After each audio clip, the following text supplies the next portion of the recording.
السلام علیکم ورحمۃ اللہ وبرکاتہ۔ اعوذ باللہ من الشیطان الرجیم، بسم اللہ الرحمن الرحیم، الصلاۃ والسلام علی رسولہ الکریم، اما بعد۔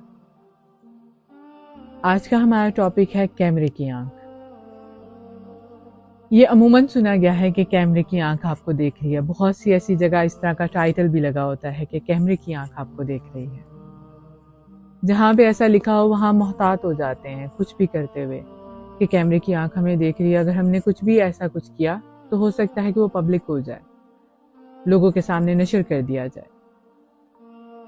اگر کوئی چور اے ٹی ایم میں گیا ہے جس کا مقصد اے ٹی ایم سے کچھ چوری کرنا ہے، وہ اپنے چہرے کو کور کر کے جائے گا تاکہ کوئی اس کو پہچان نہ لے۔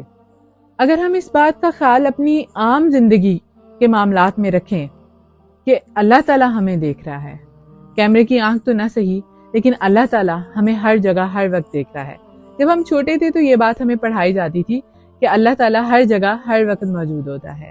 یہ ہم نے چھوٹے ہوتے بات پڑھی تو تھی، لیکن کیا ہم نے اس بات کا مکمل یقین کیا کہ اللہ تعالیٰ ہمیں ہر وقت دیکھ رہا ہے؟ ہم نے اپنی زندگی کے معاملات میں اس بات کی احتیاط کی کہ اگر ہم نے یہ کام کیا تو اللہ تعالیٰ تو ہمیں دیکھ رہا ہے؟ کیا اگر کوئی نہیں دیکھ رہا تو اس بات کے بارے میں کسی کو پتہ نہیں چلے گا؟ جب ہم کوئی بھی ایسا معاملہ جس میں دو لوگ بیٹھے گھر کے کسی بھی ایسے فرد کے بارے میں بری بات کر رہے ہیں، برائی کر رہے ہیں، غیبت کر رہے ہیں، چغلی کر رہے ہیں، اور اس کو نہیں پتا چلے گا، کیا اللہ تعالیٰ نہیں دیکھ رہے؟ اللہ تعالیٰ کو تو یہ بات بالکل ناپسند ہے کہ کسی کے بارے میں ایسی بات کی جائے جو اس کو پتہ چل جائے تو اس کی دل آزاری ہو۔ ہمیں اس بات کا یقین ہوتا ہے کہ اس بات کے بارے میں کسی کو نہیں پتا جو دو لوگوں میں ہوئی، بلکہ ایسا نہیں ہے۔ ایک کمرے میں اگر کیمرہ لگا دیا جائے اور وہاں پہ رہنے کے لیے کسی بھی ایک انسان کو چھوڑ دیا جائے اور اس کی زندگی کے معاملات میں اس کو کہا جائے کہ بس ایک کیمرہ ہے آپ کو دیکھ رہا ہے، آپ نے کچھ بھی کریں، آپ کو بس یہ کیمرے کی آنکھ کا احتیاط کرنا ہے، اور وہ اپنی کوئی بھی ایک چھوٹے سے چھوٹے کام کو کرتے ہوئے بھی اس بات کا خیال رکھے گا کہ اگر میں نے کوئی چیز اٹھا لی یہاں سے تو کیمرہ مجھے دیکھ رہا ہے، اگر میں نے کوئی ایسی ناگوار حرکت کر دی تو کیمرے کی آنکھ مجھے دیکھ رہی ہے۔ لیکن ہم زندگی کے اپنے معاملات میں اس بات کا خیال نہیں کرتے۔ جب رمضان کے روزے آتے ہیں تو رمضان کے روزوں میں ہم سحری سے لے کر افطار تک کچھ بھی نہیں کھاتے، کچھ بھی نہیں پیتے، کیونکہ ہمیں وہ روزہ اللہ تعالیٰ کی خوشی کے لیے ہم رکھتے ہیں۔ ہمیں اس بات کا یقین ہوتا ہے کہ اللہ تعالیٰ ہمیں دیکھ رہے ہیں، ورنہ ہم ایک کمرہ کو بند کریں، اس کو لاک کرنے کے بعد پانی کا گلاس لیں اور پیٹ بھر پی لیں، کچھ کھانے کو رکھا ہوا ہو اور اس کو کھولیں اور اس کو کھا لیں، لیکن اس کمرے کے باہر تو کسی نے نہیں مجھے دیکھا اور نہ کمرے میں کوئی کیمرہ ہے، لیکن ہم ایسا نہیں کرتے کیونکہ وہ روزہ ہم اللہ تعالیٰ کے لیے رکھتے ہیں، اور اس وقت ہمیں اس بات کا یقین ہوتا ہے کہ اللہ تعالیٰ تو دیکھ رہا ہے۔ روزہ اگر ہم توڑ دیں گے تو ہمیں اس کا ثواب نہیں ملے گا، اس کا کچھ اجر نہیں ملے گا، اور باقاعدہ اس پہ ہمیں گناہ ملے گا۔ اگر اسی بات کا خیال ہم اپنی زندگی کے روٹین کے معاملات میں رکھیں، اگر دو لوگ بیٹھے بات کریں تو یہ سوچیں کہ اللہ دیکھ رہا ہے، اگر کوئی انسان کمرے میں اکیلا ہے اپنی پرائیویسی میں کسی بھی برائی کو کرنے سے ڈرے، کوئی بھی ایسا کام یا گناہ کرنے سے ڈرے کہ اللہ تعالیٰ دیکھ رہا ہے۔ آپ نے کبھی ایسا سوچا ہے کہ کوئی ایسا کام جو اکیلے میں کیا جائے، جو اچھا نہ ہو، برا ہو یا گناہ ہو، اس کو ایک بہت بڑی اسکرین میں ہمارے گھر والوں کے سامنے لگا دیا جائے، جس میں ماں، باپ، بہن، بھائی یا بیٹا اس کو دیکھ رہا ہو، تو کیا انسان کے اوپر اس وقت کی کیفیت کیا ہوگی؟ وہ انسان کیا سوچے گا جس کی ویڈیو اس پہ چل رہی ہوگی؟ اس کی ذات کے اوپر کیا گزرے گی؟ بالکل ایسا دن آنے والا ہے، روز محشر، وہ تمام معاملات ایک بہت بڑی اسکرین پہ دکھائے جائیں گے، جس کو پوری دنیا میں آج تک جتنے بھی لوگ پیدا ہوئے اور چلے جائیں گے وہ سب اس معاملے کو دیکھیں گے، سب کچھ دکھایا جا رہا ہوگا، جس کو تمام گھر والے، ہمارے ماں باپ، بہن، بھائی سب دیکھیں تو ہماری کیفیت کیا ہوگی؟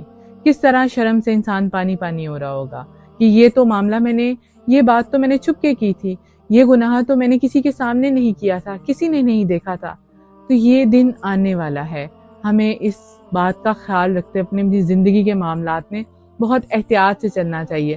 ہم اگر اس بات کو اپنے دماغ کو ہر وقت ریمائنڈر دیتے رہیں کہ اللہ تعالیٰ ہمیں ہر وقت ہر جگہ دیکھ رہا ہے، خواہ ہم کچن میں ہیں، خواہ ہم کمرے میں اکیلے ہیں یا ہمارے ساتھ کوئی ہے، یا ہم واش روم میں ہیں، کسی بھی ایسی جگہ، اللہ تعالیٰ ہمیں ہر وقت ہر جگہ دیکھ رہا ہے. ہمیں اپنی زندگی کے معاملات میں اس بات کا خیال رکھتے ہوئے تمام چیزوں کو لے کر چلنا ہے. جب ہم نماز پڑھتے ہیں تو ہماری نمازیں اتنی تیز گام چلتی ہیں، بالکل ان میں کوئی بھی ٹھہراؤ نہیں آتا. حالانکہ نماز ہم اللہ تعالیٰ کے لیے خالصاً اللہ تعالیٰ سے ملاقات کا وقت ہوتا ہے، اور جب ہم اللہ سے ملاقات کے لیے جاتے ہیں تو ہم اتنی تیزی میں تمام صورتیں اور آیات کو پڑھتے ہیں کہ نہ تو ہمیں پڑھنے میں سمجھ آتی ہے اور نہ ہی اللہ تعالیٰ اس بات میں ہمیں جواب دے پاتے ہیں. اس میں اتنی تیز رفتاری ہوتی ہے. ہماری نمازوں میں خشوع اور خضوع کا کوئی معاملہ نہیں ہوتا، اس لیے کیونکہ ہمیں اس بات کا احساس ہی نہیں ہوتا کہ یہ دعا اور یہ نماز ہم اللہ تعالیٰ کے سامنے حاضر ہو کر پڑھ رہے ہیں اور اس بات کا ہمیں اجر دیا جائے گا.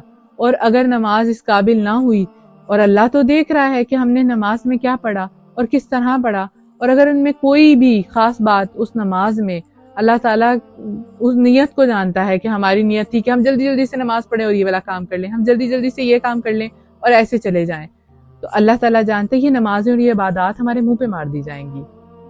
ہمیں اس وقت اللہ تعالیٰ بہت قریب سے دیکھ رہا ہوتا ہے. بہت سے ایسے لوگ ہیں جو یہ چاہتے ہیں کہ ہماری دعا قبول ہو جائے، ہمارا یہ معاملہ آسان ہو جائے، ہماری زندگی میں ایسے ہو جائے، ہماری زندگی کے معاملات ایسے ہو جائے، ہمیں یہ مل جائے، اللہ تعالیٰ ہمیں یہ بھی نواز دے، وہ بھی نواز دے. لیکن اس کے لیے ہم مختلف چیزوں میں مختلف لوگوں سے کہتے ہیں کہ ہمیں اس جگہ پہ جا کے دعا کریں گے تو قبول ہوگی، ہم ایسے کر کے کریں گے تو دعا قبول ہوگی. دراصل ہم اس حقیقت کو ہی نہیں جانتے. اللہ تعالیٰ تو کہتے ہیں کہ میں اپنے بندے کی شارخ سے بھی زیادہ قریب ہوں، اتنا قریب کہ اس کو ہر وقت دیکھ رہا ہوں، اس کو ہر وقت سن رہا ہوں، اس کے دل میں کیا چل رہا ہے یہ بھی جانتا ہوں. اور ہمیں چاہیے کہ ہم نماز کے بعد بہت سکون سے آرام سے بیٹھ کے اپنی دعا، جو بھی ہم چاہ رہے ہیں، جو بھی ہماری مشکل ہے، پریشانی ہے، جو بھی حاجت ہے، وہ اللہ تعالیٰ کے حضور پیش کریں، اور اس یقین کے ساتھ کہ اللہ تعالیٰ مجھے دیکھ رہا ہے، اللہ تعالیٰ میرے تمام معاملات کو جانتا ہے، جو بھی مشکلات ہیں ان کی آسانی صرف اللہ ہی کے حکم سے ممکن ہے. اور اس بات کو اپنے ذہن میں ہر وقت ریمائنڈر کے طور پہ رکھیں کہ اگر میں گھر سے باہر جا رہا ہوں، خواہ میں اکیلا ہوں، میرے گھر والے مجھے نہیں دیکھ رہے، تو اللہ تعالیٰ کی جو ایک نظر ہے وہ ہر وقت میرے ساتھ ہے. 2 فرشتے ہیں جو ہر وقت میرے نامہ اعمال کو لکھ رہے ہیں، اور ایک روز جب آئے گا تو یہ تمام نامہ اعمال اور یہ تمام معاملات سب کے سامنے دکھا دیے جائیں گے. مجھے اپنے گھر والوں کے ساتھ کیسا سلوک رکھنا ہے، گھر کے اندر ہوں تو کیا کرنا ہے، اگر میں کوئی بات کسی کے بارے میں کہہ رہا ہوں اور وہ بری ہے تو اس کے بارے میں ایک حدیث شیئر کرتی چلوں. بہت ہی خوبصورت حدیث ہے جس کو جاننے کے بعد ہمیں پتہ چلے گا کہ اللہ تعالیٰ اپنے بندے کے ساتھ کیسا معاملہ کرتا ہے. اس حدیث کا مفہوم ہے کہ نبی پاک صلی اللہ علیہ وآلہ وسلم نے فرمایا کہ جب کوئی بندہ ایسا کام جو اپنے دل میں سوچتا ہے اور اس کو نہیں کر پاتا، اور وہ کسی کے حق میں بہت برا ہوتا ہے، اور اس کام کو کرنے کی توفیق اس کو اللہ ہی کی طرف سے نہیں ملتی، اور روز محشر اس سے اس بارے میں پوچھا جائے گا. اللہ تعالیٰ کو یہ بات بالکل پسند نہیں کہ بندہ دوسرے کو نقصان پہنچانے کے لیے کوئی ایسا عمل کرے یا سوچے، لیکن اللہ کی مدد اس کو نہ مل سکے اس کام کو کرنے کے لیے، اور وہ اس کو نہ کر پائے. اگر وہ ایسا کرتا تو دوسرے کا بہت زیادہ نقصان ہوتا. تو اللہ تعالیٰ اس سے اس بارے میں سوال کریں گے. بے شک اس معاملے میں فرشتوں نے اس عمل کو نہیں لکھا کیونکہ اس نے اس عمل کو کیا نہیں، لیکن اللہ تعالیٰ دلوں کا راز جانتا ہے، دلوں کے معاملات جانتا ہے. تو اگر آپ کسی کے بارے میں برا سوچیں اور یہ سوچیں کہ اس کو نہیں پتا چلے گا، اس بات کا ضرور خیال رکھیں. اللہ تعالیٰ اس بات کے بارے میں جانتا ہے اور آپ سے اس بات کا ضرور حساب لیا جائے گا. کسی کے بارے میں اپنے دل میں کوئی بیض اور بغض نہ رکھیں، کسی کے بارے میں کوئی ایسی بات نہ سوچیں جو کل کو اس کو معلوم ہو اور آپ کے اور اس کے تعلق میں فرق آ جائے. یہاں میں آپ کو ایک حدیث کا مفہوم بیان کرتی ہوں. نبی پاک صلی اللہ علیہ وآلہ وسلم نے فرمایا، ایک مجلس میں بیٹھے ہوئے تھے، تمام اصحابہ کرام رضی اللہ تعالیٰ عنہ ان کے ساتھ تھے، اور آپ صلی اللہ علیہ وآلہ وسلم نے کہا کہ اب جو اس دروازے سے داخل ہوگا اللہ تعالیٰ نے اسے جنت کی بشارت دی ہے. تمام اصحابہ کرام رضی اللہ تعالیٰ عنہ دیکھنے لگے کہ کون داخل ہوگا. ایک بوڑھے صحابی جو کہ مسجد میں داخل ہوئے، اس دروازے سے داخل ہوئے اور سب کے ساتھ آ کر بیٹھ گئے اور نماز ادا کی. نماز ادا کرنے کے بعد چلے گئے. اگلے ہی روز پھر ایسا ہی ہوا. نبی پاک صلی اللہ علیہ وآلہ وسلم نے فرمایا کہ ایک صحابی جو ابھی اس دروازے سے داخل ہوں گے اللہ تعالیٰ نے ان کے لیے جنت کی بشارت کی ہے۔ سب پھر متوجہ ہو کر اور ان کو دیکھنے لگے کہ آج اس دروازے سے کون داخل ہوگا۔ تمام صحابہ کرام رضی اللہ تعالیٰ عنہ یہ دیکھ کر حیران ہو گئے کہ آج پھر وہی صحابی جو بوڑھے صحابی پہلے دن آئے تھے وہی اس دروازے سے داخل ہوئے اور پھر نماز ادا کی اور اپنے گھر کو چلے گئے۔ تیسرے ہی روز نبی پاک صلی اللہ علیہ وآلہ وسلم نے فرمایا جو اس دروازے سے داخل ہوگا اللہ تعالیٰ نے اس کو جنت کی بشارت دی ہے۔